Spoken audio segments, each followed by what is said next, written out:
Welcome back to Mumford Restoration, and today is a really unique day because we had just shown you the Crosley Refrigerator, and we want you to meet Ken Heltemes, who has been a collector of what we call the Forgotten Billionaires collection of Crosley items that he invented. So Ken is going to take it over now and talk about his collection. So I'm excited for you guys to see that. Thanks, Bernard. Mr. Crosley was born and raised in Cincinnati. He didn't like school, so he only went to about 2 years of college. He left college to go out and strike it out on his own, and he wanted to work in the automotive industry, but it was difficult. That was in 1917, 18. It was difficult. So he tried a lot of different things, and the first thing he came up with that really stuck was called a tire liner, because the roads and tires were so bad back in the late teens and early 20s. You were lucky to go an hour without blowing a tire. So he invented a tire liner.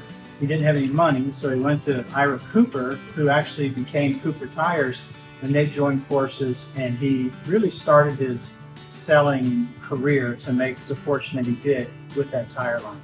Then it went into other products. One of the simplest ones was a radiator cap holder that had little American flags in it, all automotive, all simple, but he sold millions of them. So the money that he made, he wanted to get into cars. He tried once and failed, kept selling, kept selling, kept selling. His son wanted a radio when he was a young boy, so he went to buy him one. It was $130. Well, he thought he could make one cheaper. So he bought a crystal set and whatever else was necessary for $17 and built his son a radio. And that's what started his empire, because he knew he could make radios for the masses, not the classes. So he was selling radios for $30 and everybody else was $130. In the 20s, he was selling 5,000 radios a day throughout 22, 23, and 20. He amassed a huge wealth, huge amount of money.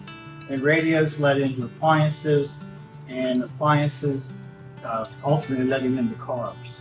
But some of the things that he did that no one even knows about because he is forgotten, no one really even knows who Mr. Crosley is. He had the patent on the Shelvador Refrigerator, and he made millions and millions of those. He bought the Cincinnati Reds in 1926 to stop them from leaving town, and because of that, the stadium was changed to Crosley Field. He had the first ever night game in a baseball field, and the reason he did it is because everybody was at work during the day. Well, he wanted his stadium full. So he said, electricity's out here. He lit the field, and now everybody could come to the baseball games at night. He was the first one to televise a baseball game. He was the first one to televise color in the greater Cincinnati area. He had the very first soap opera. He helped stars like Doris Day, Rosemary Clooney, Red Skelton, names like that to get into the business, to make their careers for them. But his real love was cars. So when he was doing all the radios that you can see over here, he still wanted to build cars, build cars, build cars. The first radio was called a Arco, and I can't find it. I'd love to have one, but I haven't been able to find it. But these are radios from 1923, 24, 25, and then it kind of gets spread out from there. They were tube radios. They didn't have a speaker, so if you wanted to listen to the radio, if you were a common man, you had a set of headphones that you plugged in. If you were a poorer type man, a wealthy man, you would buy a music home speaker that would play through the radio. But other than that, it was headphones or that speaker up until the late 20s. Then they started putting speakers in the radios. This radio here, I should say these 4 radios here, these are what the first true car radios looked like. They had speakers in them, and they had a dial on and off, and then a dial to find the channel that you wanted. Prior to that, you had a box like this, was a Crosley radio, but this was under the dash, and then this was on your dash to tune it in, turn it on, tune it in, and adjust your volume. And those two became that. He beat Motorola by having radios in his cars first, but they beat him to the patent office by 1 week. But they were so slow getting it out that he really captured that market for several years also. When he started building radios, he knew that the more people that listened, the more radios he could sell. So he started a radio station, WLW, in Cincinnati that's still there. He worked with Roosevelt on the commission that established a lot of the basic FCC rules and regulations that are still intact today. But he was aggressive, and he was an entrepreneur. He was a marketer. When he left Washington, they all agreed that no one should transmit over 50,000 watts, and that's still intact today. But when he went back to Cincinnati for the next 7 years, he was transmitting at night at 500,000 watts. And his radio station could be heard around the world, in Guam, in Japan. It was heard all over the world. But then he started making radios that had overseas capabilities because he knew his channel was going to be heard overseas too. But then after 7 years, they kind of caught wind of it, and they stopped him from the instant.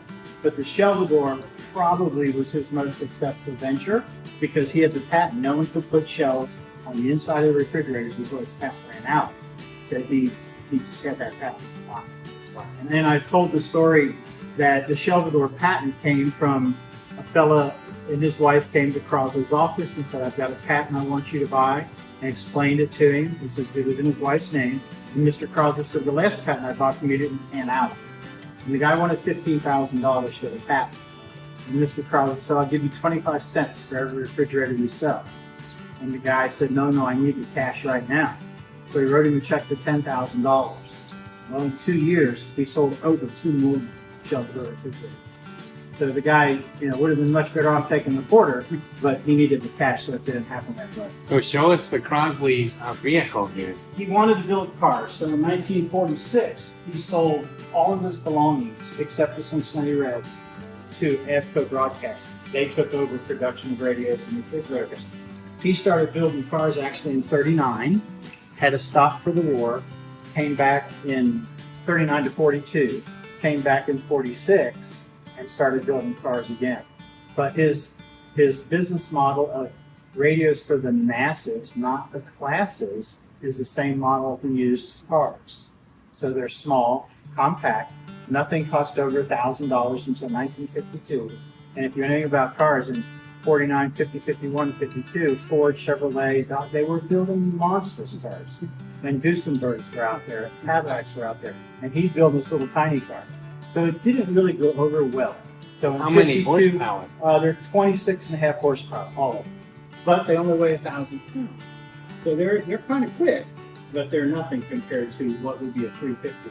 Yeah, 350 Chevy. Yeah, and back then, people didn't want small, they wanted big. Well, he refused to give into it, so he stopped in July of 1952, and then he actually passed away in July of 1961. Okay. But he was just an entrepreneur before anyone even knew the name what an entrepreneur was. Yeah. And then he was a billionaire before even people could imagine that. So now tell us, Ken, why was he forgotten?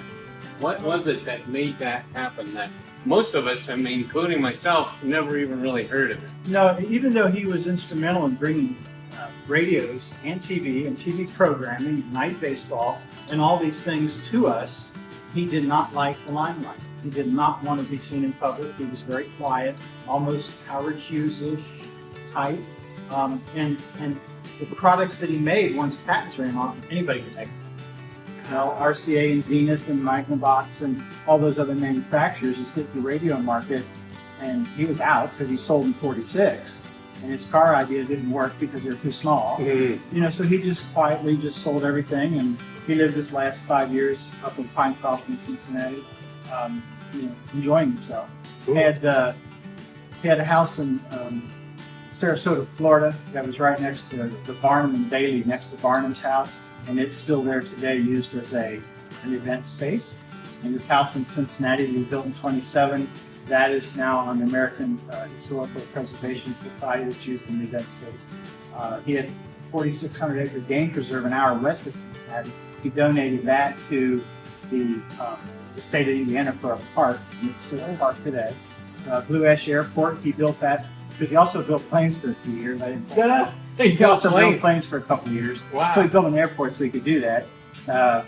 His estate in Cincinnati, he actually, in his will, donated that to the Franciscan diocese nuns, and they built a hospital on it. Oh, But then that all came back to the Preservation Society, and they built a bigger hospital. Cool. So he was a guy from Cincinnati that really struck it rich. And is that how you got connected with him, being from Cincinnati? It that is. right? Yeah, I actually grew up just 4 doors down from his estate, Ah. and that's not really why I'm involved, because he's the first one that ever said money back guarantee. He's the first one that ever sent a radio to a home and said, if you don't like it, just send it back or bring it back. He was so innovative in everything he did that everybody followed, but no one knows who started it. It was Powel Crosley. So the Forgotten Billionaire is a pretty cool topic. So I hope that we all can learn more about this gentleman and all the things he accomplished. Because I just learned that he had airplane inventions too. 2 years. For 2 years. So I hope it wasn't that small of a motor though. Actually, it wasn't much bigger. The only plane that survived that we know of is hanging up in the Aviation Museum in downtown Lexington. It's up in the sky, or up in the building, and it's called a moonbeam. That's the only one that we know exists up there. Wow, cool. So is there anything else that you want to tell us about the Forgotten Billionaire? There is one. He would have been a forgotten trillionaire, except he refused to change.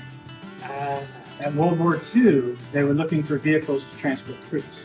Okay. He built what's called a Crosley Pup, and there's a picture over there. And it's a little baby Jeep. Okay. Same frame, same tire, the same motor. Yeah. Just open in the back, carried 4 people or 2 people in Yeah. troops or luggage. And they made 4 of them, and the U.S. Army tested them. Well, that's when the Jeep as we know it came out. The Willys. It was 49 horsepower. This was 26. They had more horsepower. If he would have changed and put more horsepower in his pup, He was got. Willys may have never gotten that. Wow. We might not know Willys. That's If something. he would have got that contract, Yeah. it would have been all over. Wow, that's something. It would have been billions. Not So billions. the more we learn about Mr. Crosley, the more we find out there's more there to be discovered.